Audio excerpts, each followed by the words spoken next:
Alright, so back, we're talking FF7, we're talking Rebirth, and we're here to look at this Game Informer cover story for FF7 Rebirth. I'll be honest with you guys, there's some interesting stuff to talk about from this, but it's not quite as much as you would think, given what this is. A cover story is usually like several pages in the Game Informer magazine. This is 12 to be specific, but actually, like, the first 2 pages are just like kind of the cover, so to speak, of the cover story. It's just Cloud and Sephiroth side by side with like a little sentence from, I guess, the person maybe writing the article.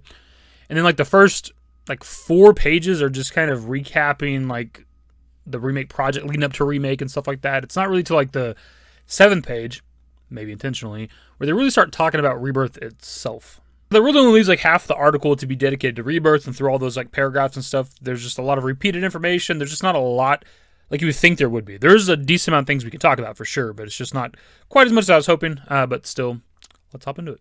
The thing we're going to look at is them talking about like the world map when it comes to Rebirth, and we're going to look at a couple quotes there. But there's the first part we're going to look at is them kind of talking about Final Fantasy X, and that being kind of what made them drift away from like the world map that we're used to with like Final Fantasy IX and back, right? And how it just kind of wasn't possible when they stepped into the 3D era to create a world map.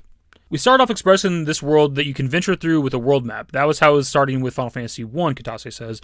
But starting with Final Fantasy X, when we entered into this real-time 3D world, this is when the world map development ceased or halted to some degree. With 10, it was the style where a player chose a point or an area they would like to go to and travel there. In that sense, the feeling was that since it's real-time 3D, it's not quite possible to create this full world map anymore.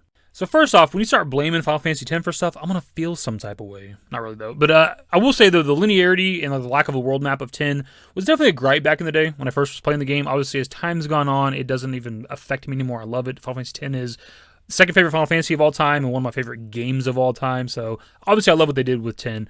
And even the linearity of like 12, a couple years later, like I think 12 was a nice balance of almost a world map, but also the linear like PS2 era of Final Fantasy games. So to a certain degree, I would think that like the lack of a world map or the linearity of 10 was because the technology was new, right? Final Fantasy X came out like very early into the PS2's life cycle. There's obviously open world games even back then, like GTA 3 came out sometime around the beginning of PS2.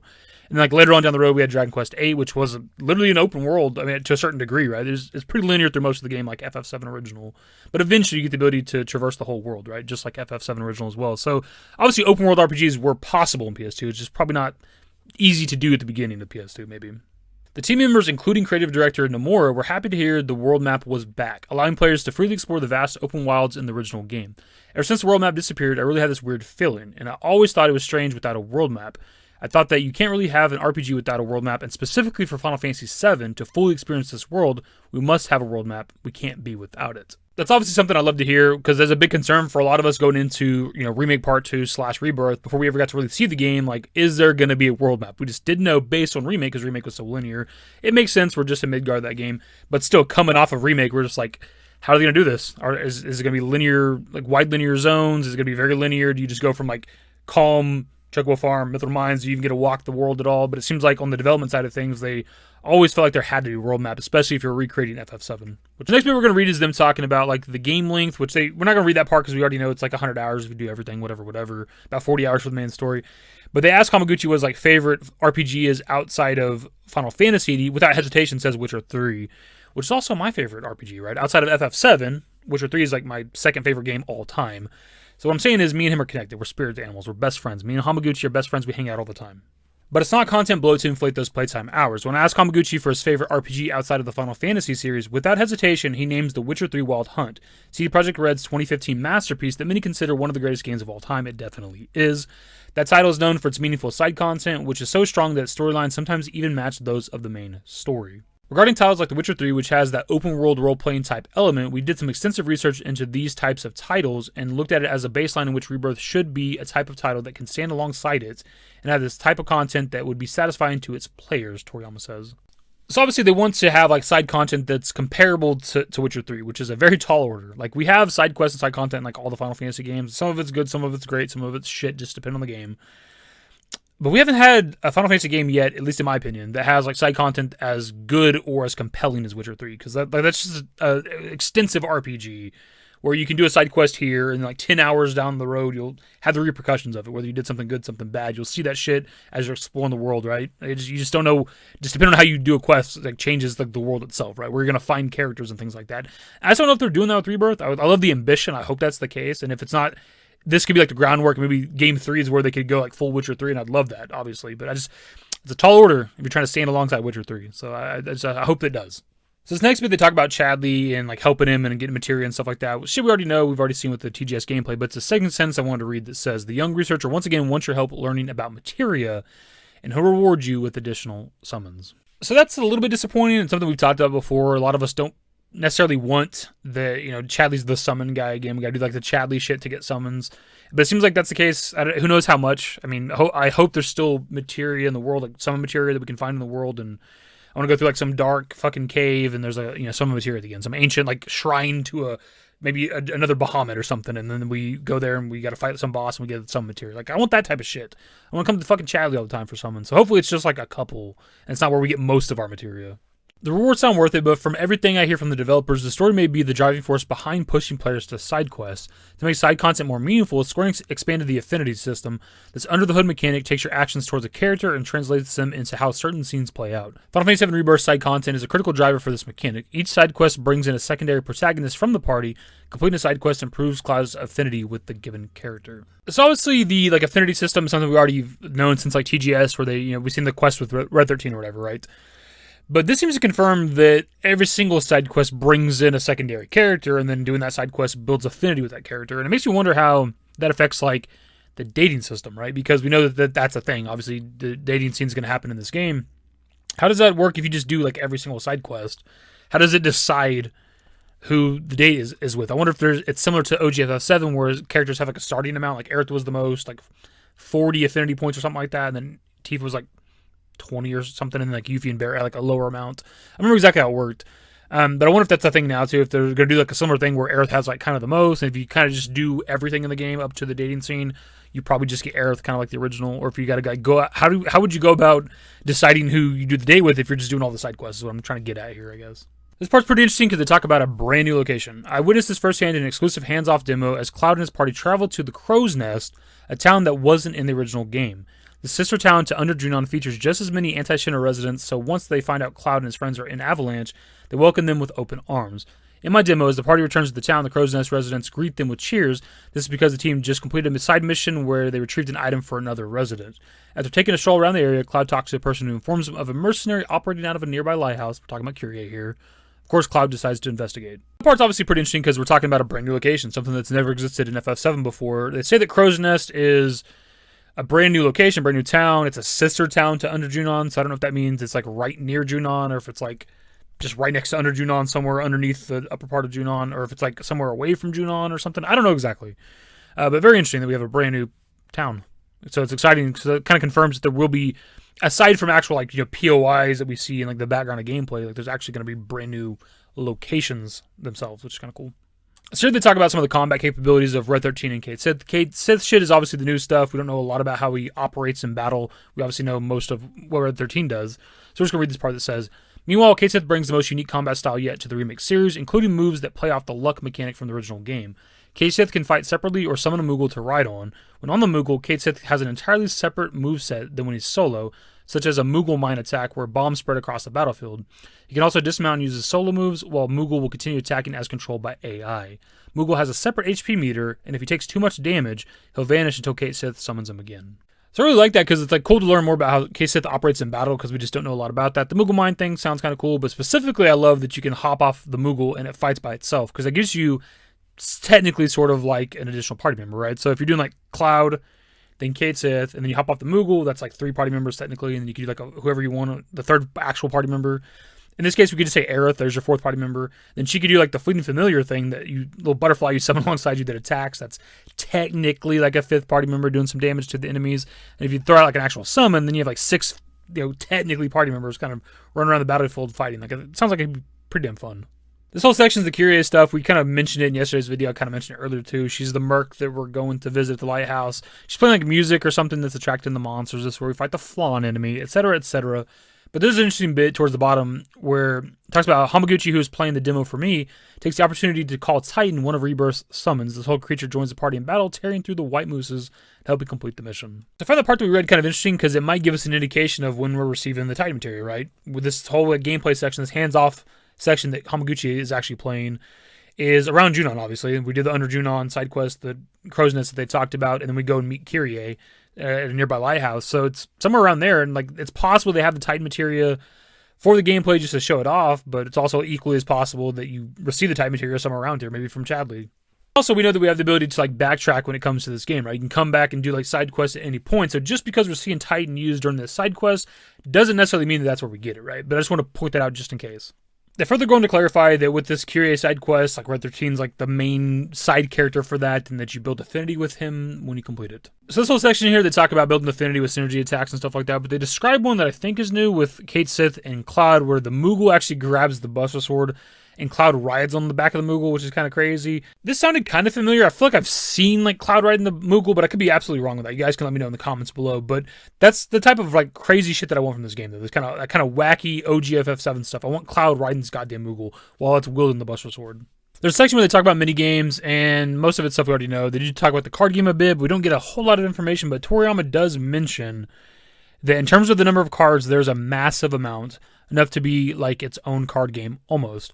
So I thought that part was pretty interesting, but also kind of weird, because like he says there's a massive amount of cards to collect, which is great. Like that's what we want, obviously. We don't want like a little shitty mini game that you only have so many like card battles with or whatever. Like, I want there to be a shit ton all throughout the world, a lot of people that can play against whatever. But him saying that there's like a massive amount where it could almost be its own card game is like a weird line, just because isn't it already a card game? It's a card game that exists in Rebirth. What? Huh? So far, we've been kind of doing this in order, going from like front to back and just kind of covering what I think is worth talking about. We're going to hop back to the previous page, though, because there was like off in the corner was like a little section with Zack where they talk about that. It's a major talking point, obviously, anytime Zack's discussed or talked about. And then we're going to move back to like the ending of this interview, article, whatever, where they talk about Forgotten Capital, Aerith, and her fate. Zack is back. At the end of Final Fantasy VII Remake, players were surprised by Zack's unexpected appearance. No, we weren't, because they spoiled it in the goddamn trailers. The character, who died before the original game's events, appears to have a more defined role this time. We've used the character Zack to depict the combined view of story and scenario writer Kazushika Nojima, creative director Tetsuya Nomura, and producer Yoshinori Kitase, the original creators, intents of how this world of Final Fantasy VII came to be and its policies and role governing this world. Director Naoki Hamaguchi says, "This is going to be depicted through the character of Zack. As much as the whispers within the story, Zack is an equally immensely important, crucial, key character to this story that I believe fans will enjoy within Rebirth." So for starters, obviously, as a Zack fan, we love to see them put emphasis on how important he is and how important he's going to be. Hamaguchi says like 3 or 4 different things, like important, crucial, key, like talk about how important Zack is. But the main talking point from this, from a lot of people, is even though they're not really saying anything new with this, that it's confirmation of Zack being dead, that whole thing, because like they're using Zack and like the whispers and shit to like talk about how this world operates. So as in Zack is dead, he's in the live stream, doesn't realize it. That whole thing is what people are running with, which that's why we like to have the discussions that we have on this channel, because we don't like to think just one way. We're not closed-minded here, because you could view what they're saying here obviously as that Zack is dead, doesn't realize it. But they specifically say, at least with this quote right here, that they want to use Zack to explain how this world of Final Fantasy VII operates and how it came to be and the rules governing it. And you could look at that as maybe live stream world, as we've been kind of talking about or whatever, but also the world that he's in, like the different timeline potentially, right? Because when it comes to this channel, we don't write off the idea of Zack being dead. We've talked about that off and on for years, right? We talked about Zack being alive, Zack being dead. There's evidence that can support both of those. It's just, there's stuff that doesn't make sense to me with the Zack being dead stuff. Like, why would some people think there's like a live stream world that he's in. Like, obviously he's walking around Midgar, but it's like not real. It's in the live stream or something like that. But a lot of that doesn't make sense, because we don't have anything, as far as I'm aware, we don't have anything like that in the lore, right? Like when Aerith senses like Clay, Elmira's husband, like we're not told in, Trace It to Past that he's walking amongst a recreated live stream world. He's just walking around the real world, but it's like a ghost that people can't see, except for, Aerith, obviously, because of her attachment to the planet. So I don't get why Zack would be walking around this like fabricated world instead of just walking around the real world and people just can't see him. Or it makes more sense that he's like not fully dead yet, again, the FF10 comparison, and he's just like interacting with actual people in the world, as opposed to this like fake recreated world. It just doesn't make sense to me.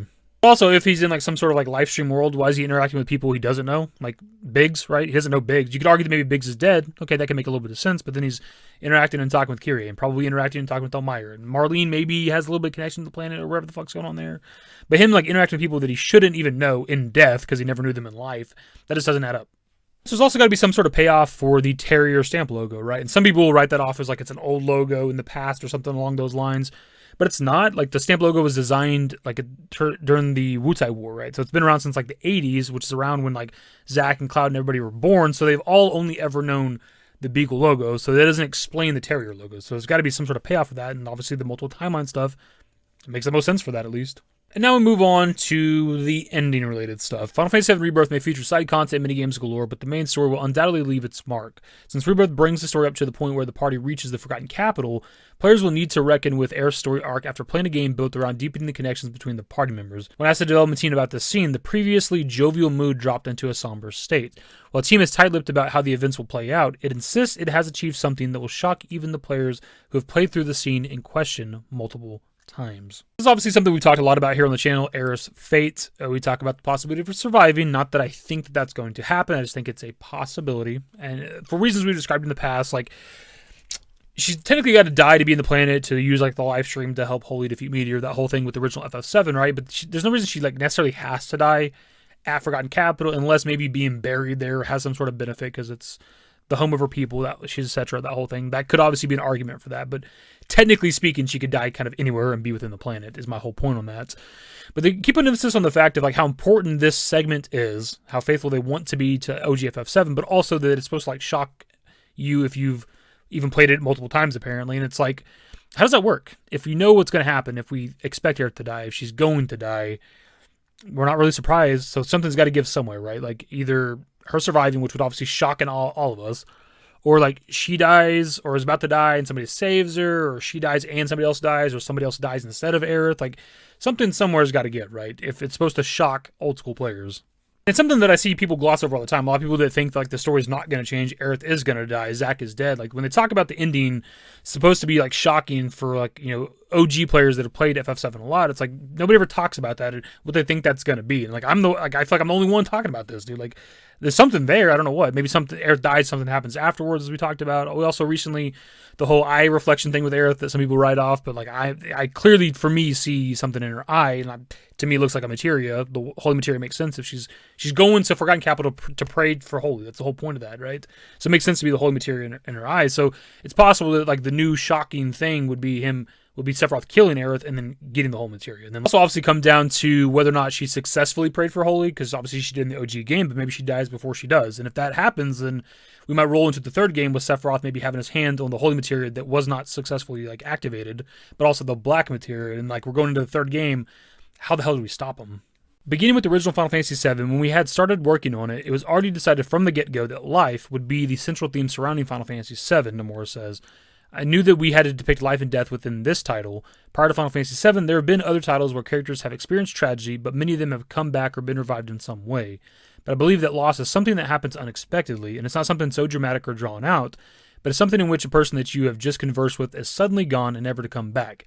I believe that the person who dies should not return in this title, and that's what we did with the original. So as per usual, when we get like a quote like that, for a lot of people, it's just confirmation of Aerith's death, which again, I'm not saying it's not going to happen. Most likely Aerith is going to die in this game. But he does just say that whoever dies in this title shouldn't come back. So that's vague, obviously, that could be anybody. The implication seems to be Aerith, but technically that could be anybody. But he also says that they shouldn't come back in this title, so you could read that as in like, they can sure as fuck come back in the third title. Like, she's talking about this game.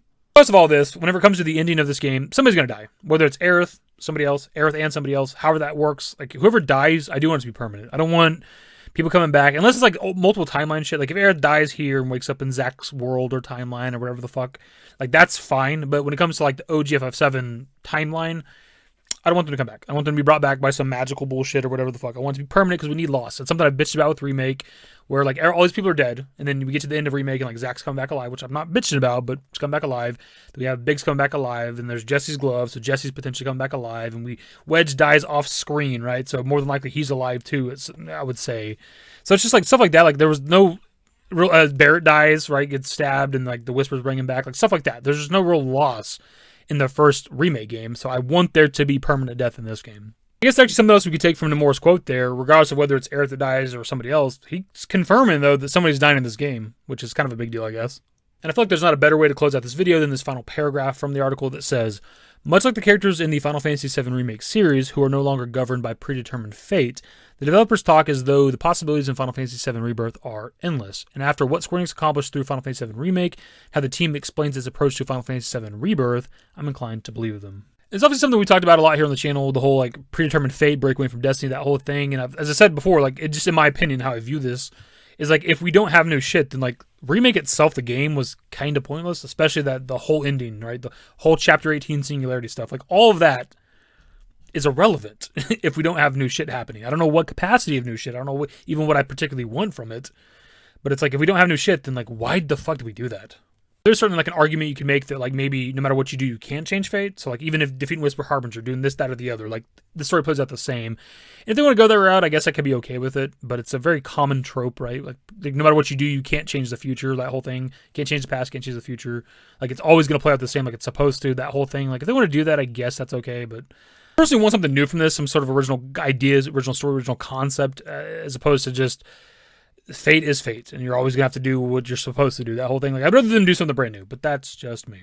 Pretty much be the video, my dudes. As I said towards the beginning, there wasn't like a lot of brand new information from this, but we did make this into a pretty long video, which is kind of surprising. It's way longer than I thought it'd be, and there's a lot of this we didn't read. A lot of it we didn't have to read because it wasn't new information, but still, there's a lot we didn't touch on. If I had like read through this whole thing and talked about it, this would be a very fucking long video because it's insane to me that it's already over 20 minutes. Let me out there in the comments say that you like when I do these like 20+ minute videos, so I guess it's good. Whatever, right? But that'll be the video, my dudes. Subscribe to the channel if you guys are new. Social networks in the description below. Follow me on Twitter, @DavidYT. That's it. Bye. I'm gonna smack the shit out of it for real. Used to care what people thought, but now I care more. And nobody out here's got it figured out. So therefore, I've lost all hope of a happy ending, depending on whether or not it's worth it. So insecure, no one's perfect. We spend it with no shame. We blow that like Coltrane. We in here like Logain or leave it like Cobain.